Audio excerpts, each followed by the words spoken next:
الحين قلنا اصلا ما دخلنا عن خواص الاشعه اللي تسقط على العدسات. قلنا ايا كانت العدسه محدبه او مقعره عندنا ثلاث اشعه اساسيه.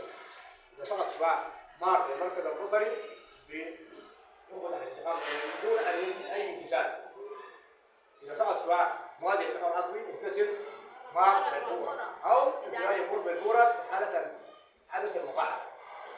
اذا سقط شعاع مار بالبوره ينكسر موازي للمحور الاصلي. خدنا حالات زي دي، لكن عندنا بعض المرات في امتحان الشهاده بيجي بعض الاشياء يعني تخرج الحالات دي.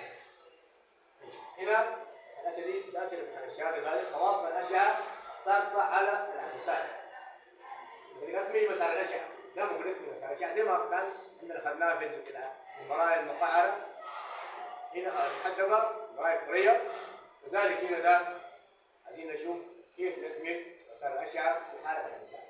طبعا ده عدسه محدبه عدسه مقعره. طيب هنا ودينا شعاع ودينا عدسه محدبه، ودينا البؤره والتكور الاول مركز التكور الثاني والبؤره الثانيه والبؤرتين الاثنين مركز التكور. والوالي احنا ما علينا الا شنو؟ نقوم نكمل مسار الشعاع بخط او الشعاع يمر بالبؤره ينكسر مار بالبؤره كده ينكسر كده مار بالبؤره. الخط كده يخبط في النص العملي بتاع العدسه ده يخبط في النص عامل خط في النص عشان شنو؟ عشان يكون حته ثابته نعمل منها الشعاع كده. عملنا شعاع عملنا مسار الشعاع في الحاله دي. طيب عندنا برضه ده امتحان 2003 يا اخوانا. السؤال الاول والجزء الثاني كان فيه بديك برضه نفس الشعاع موازي للمحور الاصلي لكن عدسه مقعره. هنا ما بمر بالبوره، عدسه مقعره بشكل الاشعه ينكسر بحيث امتداد يمر بالبوره. يعني احنا نقوم بعدين نبسط اربعه كده على الشعاع هنا ده ونقوم هنا شنو؟ هاي كده الشعاع بحيث امتداد نعمل خط نربط كده امتداد يمر بالبوره الشعاع بس كده. صار هذا الاصلي ينكسر بحيث امتداد يمر بالبوره.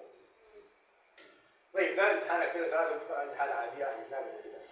امتحان 2005 بديك سؤال زي كده تكمل مسار الشعاع الضوئي في كل حاله. لكن برضه كم سؤال كده 4 اسئله منها هذه يعني في احد بعضها مكرر. هنا السؤال هنا مار بالمركز البصري، بالتالي حينقص على استقامه بدون ان يجد اي شنو؟ اي واحد يعني نكمله بالطريقه دي. حط واحد مستقيم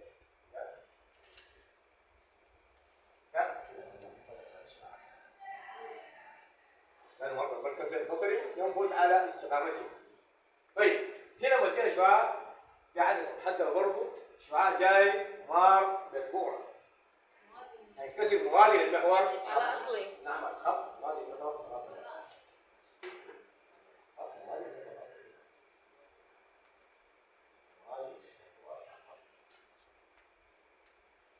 طيب ده امتحان 2005 مار بالمركز البصري ينفذ على استقامته مار بالبؤرة ولا نفسه خط موازي للمحور الاصلي. عندنا في 2009 عملنا اشعه بالطريقه دي. هذه الاشعه مشاكله يعني لا موازي للمحور الاصلي ولا تمر بالبؤرة ولا تمر مركز البصري، يعني ما الاشعه الثلاثه دي. ده نشوف كيف نقدر نكمل لنا مسار الشعاع. طيب انا اشوف اقرب حاجه لي، اقرب حاجه للشعاع ده شنو؟ الشعاع يكون موازي للمحور الاصلي. لما الشعاع يكون موازي للمحور الاصلي هنا بينكسر مار بشنو؟ بالبؤرة كده. طيب الشعاع ده جاي اصلا اشعه جاي متجمع. طيب هتنكسر شنو؟ اقل من الحاله دي يعني حاله اقل هتتجمع اكثر كده. وكان كده ده المصدر الثاني ممكن ده شعاع ثابت كده. وكان كده موازي للمحور الاصلي كان كسر مار بالبؤرة بين المصدرين دول. طيب لما شنو؟ لما يجي متجمع كده ده بيقوم شنو؟ يرجع وين؟ يرجع للبؤرة يرجع المركز البصري يرجع العدسه. وبالتالي كده يعني كده موازي خلاص. طيب كده لما يتجمع يرجع كده ويرجع كده.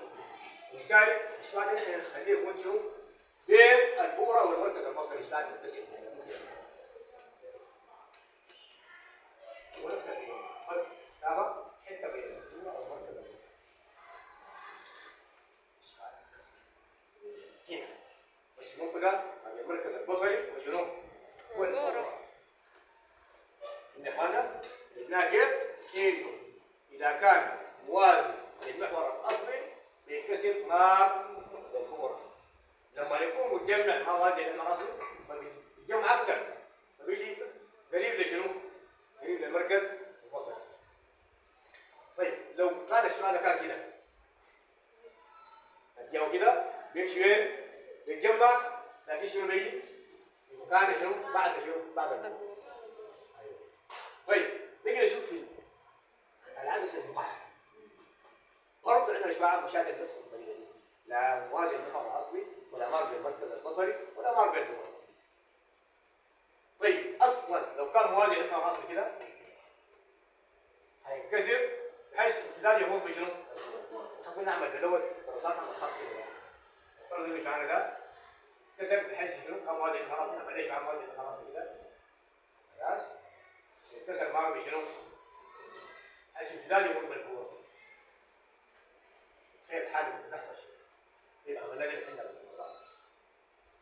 طيب لما نشيل الشعاع نحرك كده ده برضه هيتحرك شنو؟ هيتحرك معاه. لو ده حركناه ودينا كده ده هيتحرك فين؟ جاي.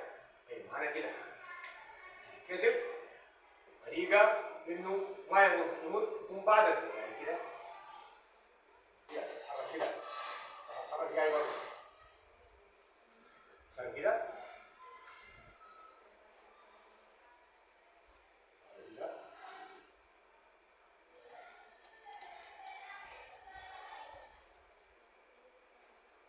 الشعاع كسب والشعاع صار خلاص كان منه تعب خلاص لا الشعاع كسب بحيث التهاب يجي وين؟ البورة بين البورة ومركز البورة. وصل كيف كان بيجي بالبورة لما كان موازي لما نيجي كده انا بيجي ده بيجي وين؟ نعمل الجاي كده لازم يكون بين البورة ومركز البصر ايوه البورة ومركز التطور.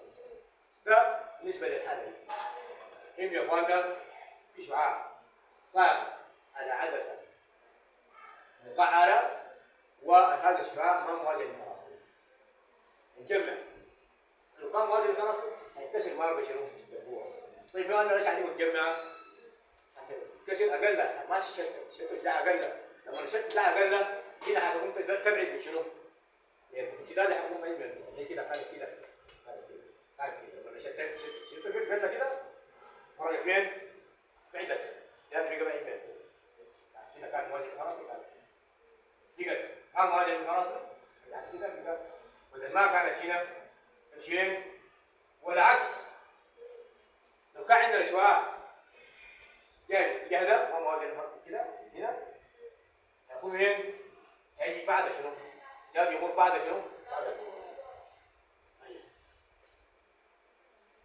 نشوف 2010 في عندنا سؤال بدينا زي دي كده وبدينا باء البورة المشتركة باء بورة مشتركة للاثنين يعني العدسة المحدبة والعدسة المخالفة. يلا شوفوا معايا هنعمل كلام كده. أول حاجة ده شعاع موازي للمحور الأصلي جاي على عدسة مقعرة هينكسر بحيث امتداد يمر بشنو؟ البورة. يقوم خد المسطرة كده كده بعد الشعاع ينكسر امتداد شنو؟ يمر بالبورة يسقط عن العدسة شنو؟ صار يمشي صار العدسة محدبة هنا يرجع للعدسة المحدبة مش كده؟ العدسة المحدبة هينكسر كيف؟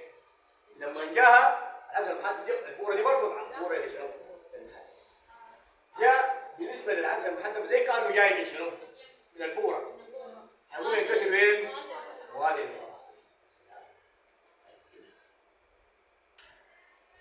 يعني ده موازي للمحور الأصلي وده الأخير برضه هيكون موازي للمحور شنو؟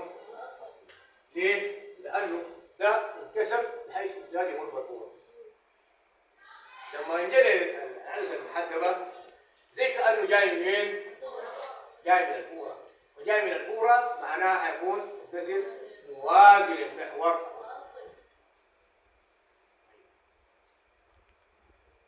هنا بديك سؤال برضه عشان قال وضح بالرسم هو اصلا اشعه ساقطه على العدسات المحدبه. طبعا دي العدسات دي ده سؤال برضه عشان جاب بالطريقه دي يعني هنشوف احنا الحته دي. لما اديك سؤال زي دي كده انا قاصد الاشعه المعتاده يعني اخذناها احنا اللي هي بتمر بالمركز البصري يمر بالبؤره يمر بشنو؟ هيكون شنو موازي للفاصل. بنعمل اول حاجه نبدا هنا بالبؤره. نعيش معاه مر بالبؤره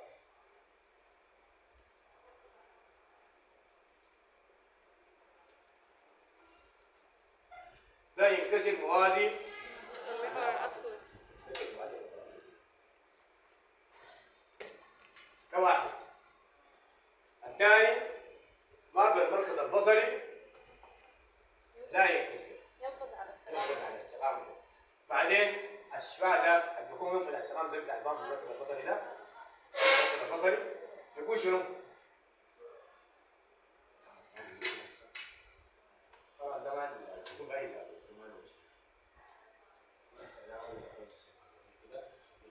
موازي للذات ينفذ على شنو؟ استقامته. استقامته. الثالث يكون موازي للمحور ينكسر مار بشنو؟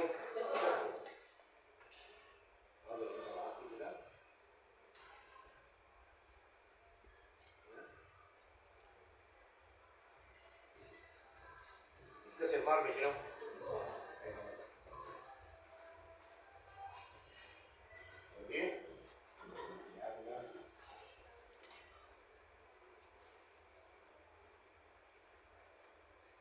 صقر موازي للمحور الاصلي كسر مار بشنو؟ البورة. مار بالمركز البصري نفذ على السلام. مار بالبورة ينكسر موازي المحور الأصلي. المحور الاصلي. ده حل بتاع السؤال. بعدين لو قال لك مثلا العدسات عامة يعني معناها هتعمل شنو؟ العدسة المحدبة وكذلك العدسة شنو؟ المقعرة. السلام عليكم.